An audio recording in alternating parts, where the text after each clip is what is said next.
안녕하세요. 사이버 보안하면 보통 성벽을 아주 높이 쌓는 걸 생각하잖아요. 하지만 진짜 위험은 어떻게든 그 성문 안으로 들어온 뒤에 시작됩니다. 오늘은 외부 방어만큼이나 아니 어쩌면 그보다 훨씬 더 중요한 내부 방어 전략, 마이크로 세그멘테이션에 대해 제대로 한번 파헤쳐 보겠습니다. 자, 여러분 한번 상상해 보세요. 우린 늘 외부에서 쳐들어오는 공격만 걱정하는데 진짜 치명적인 위협은 대체 어디서 오는 걸까요? 바로 이 질문이 오늘 우리가 풀어갈 문제의 가장 중요한 핵심입니다. 네트워크 보안을 성을 지키는 것에 한번 비유를 해볼까요? 우리는 보통 성벽, 그러니까 방화벽을 아주 튼튼하게 쌓는데 온 힘을 쏟죠. 하지만 진짜 문제는 말이죠. 침입자가 어떻게든 성문 안으로 일단 들어왔을 때 시작돼요. 만약 성 안이 아무런 칸막이도 없는 뻥 뚫린 광장이라면 침입자는 왕의 침실까지 그냥 하이패스로 직행할 수 있게 되는 거죠. 끔찍하죠? 그래서 첫 번째 파트에서는 바로 이 문제, 그러니까 이 보이지 않는 내부의 위협에 대해 좀 더 깊게 들어가 보겠습니다. 전통적인 네트워크는 대부분 평평한 구조, 그러니까 평만 네트워크라고 부르는데요. 이게 무슨 말이냐면 내부가 그냥 아무런 칸막이 없이 뻥 뚫린 거대한 광장 같다는 뜻이에요. 서버 하나가 딱 뚫리는 순간 공격자는 그 광장을 가로질러서 제일 중요한 데이터가 있는 서버까지 그냥 아무런 방해도 없이 쓱 하고 가버릴 수 있다는 거죠. 이런 식으로 공격자가 네트워크 내부를 제 집처럼 자유롭게 돌아다니는 걸 전문 용어로는 횡적 이동이라고 부릅니다. 공격자들은 바로 이 내부 장벽이 없다는 점을 이용해서 중요한 데이터를 찾아내고 빼돌리는 거예요. 이게 바로 대부분의 대형 보안 사고가 터지는 핵심적인 이유입니다. 아니, 그럼 이 골치 아픈 횡적 이동을 대체 어떻게 막을 수 있을까요?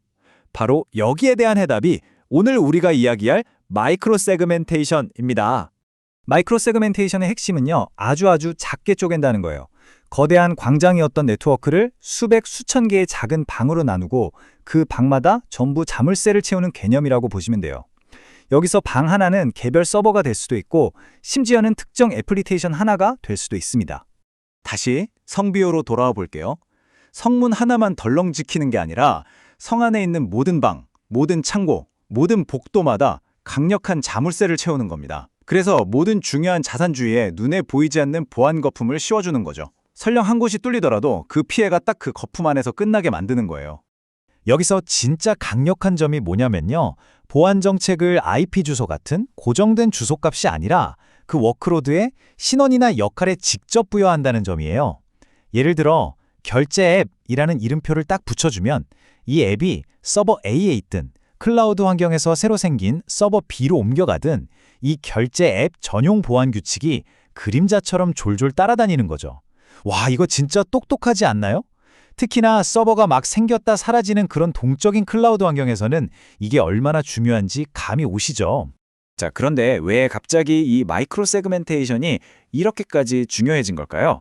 그 이유를 알려면 우리 눈에 잘 보이지 않던 숨겨진 고속도로의 존재를 알아야 합니다. 네트워크 트래픽은요, 크게 두 가지 방향이 있어요. 외부 인터넷이랑 우리 내부 네트워크가 통신하는 건 위아래로 움직이니까 남북 트래픽이라고 부르고요. 반대로 우리 내부망에 있는 서버들끼리 서로 데이터를 주고받는 건 옆으로 움직이니까 동서 트래픽이라고 불러요. 기존의 방화벽은 대부분 이 남북 트래픽, 그러니까 성문을 드나드는 것만 열심히 감시하도록 만들어졌어요. 그렇단 말이죠. 우리가 그동안 신경도 잘 안 썼던 이 성벽 안에서만 바쁘게 오가는 동서 트래픽의 비중이 과연 전체 트래픽에서 얼마나 될까요? 놀라지 마세요. 바로 이 숫자입니다. 네, 맞습니다. 무려 80% 이상이에요. 충격적이죠? 우리가 외부 공격 막겠다고 그토록 신경 썼던 남북 트래픽은 사실 전체의 20%도 채 안 됐던 겁니다. 대부분의 통신은 웹서버가 데이터베이스 서버한테 야, 데이터 좀 줘! 하는 식으로 우리 집 안에서 일어나고 있었던 거죠. 이게 뭐 의미할까요? 기존의 경계 보안은 우리 네트워크에서 일어나는 활동의 80%를 그냥 못 보고 있었다는 거예요. 거의 장님이나 마찬가지였던 거죠. 공격자들한테는 이보다 더 좋은 숨바꼭질 장소가 없었을 겁니다. 자, 이제 마이크로 세그멘테이션이 뭔지 그리고 왜 필요한지 확실히 알았으니까 그럼 이걸 어떻게 구현하는지 대표적인 세 가지 방법을 간단하게 한번 짚어보겠습니다. 첫 번째는 네트워크 기반 방식. 기존 네트워크 장비를 쓰는 거랑 간단해 보이지만 규모가 커지면 이거 머리 아파집니다. 복잡하고 비싸져요. 두 번째는 가상화 환경에 딱 맞는 하이퍼바이저 기반. 가상 서버를 만들면 정책이 착 달라붙으니까 편하죠. 근데 단점이 명확해요. 물리 서버나 요즘 많이 쓰는 컨테이너는 보호를 못합니다. 마지막으로 가장 핫한 호스트 기반. 이건 제일 세밀하게 제어할 수 있고 어디든 적용할 수 있다는 엄청난 장점이 있어요. 대신 모든 서버에 직접 프로그램을 깔아야 하니까 관리 포인트가 좀 늘어난다는 점은 감안해야겠죠. 보시다시피 각각 장단점이 아주 뚜렷습니다. 마이크로 세그멘테이션은 단순히 기술 하나를 도입하는 게 아니에요. 이건 제로 트러스트라는 훨씬 더 큰 보안 철학을 실제로 구현하기 위한 핵심적인 도구라고 보셔야 합니다. 제로 트러스트의 뼈대를 이루는 원칙이 바로 이 최소 권한의 원칙인데요. 말이 좀 어렵죠. 아주 쉽게 말하면 아무도 믿지 말고 꼭 필요한 권한만 딱 잘라서 준다는 거예요. 누구한테도 만능 열쇠, 즉 마스터키를 주지 않겠다는 거죠. 마이크로 세그멘테이션이 바로 이 원칙을 현실로 만들어주는 겁니다. 어떻게 하냐면요. 일단 기본값을 전부 차단으로 둬요. 아무도 서로 대화 못하게 막아놓고 시작하는 거죠.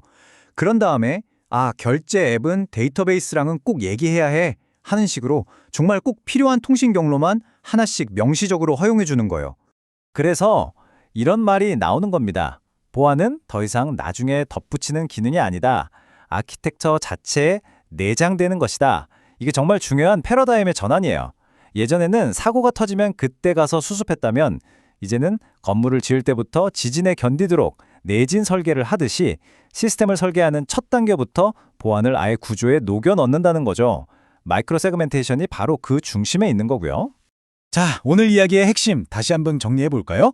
첫째, 기존 보안은 내부에서 일어나는 트래픽의 80%를 놓치는 거대한 맹점이 있었습니다. 둘째, 마이크로 세그멘테이션은 이 내부의 위협을 보안 거품으로 감싸서 공격자의 자유로운 활보, 즉 횡적 이동을 원천 차단합니다. 그리고 마지막으로 이건 최소 권한 원칙을 기술적으로 구현해서 혹시라도 사고가 터졌을 때 그 피해 범위, 즉 폭발 반경을 극적으로 줄여주는 가장 효과적인 전략이라는 점 꼭 기억해 주세요. 자, 마지막으로 여러분께 이 질문을 한번 드리고 싶습니다. 여러분의 회사, 여러분의 시스템에서 가장 소중하게 지켜야 할 데이터나 애플리케이션은 과연 자신만의 안전한 보안 거품 안에서 잘 보호받고 있나요? 아니면 여전히 누구든 마음만 먹으면 들여다볼 수 있는 뻥 뚫린 광장에 그대로 노출되어 있지는 않으신가요? 한 번쯤 꼭 생각해 보셨으면 합니다.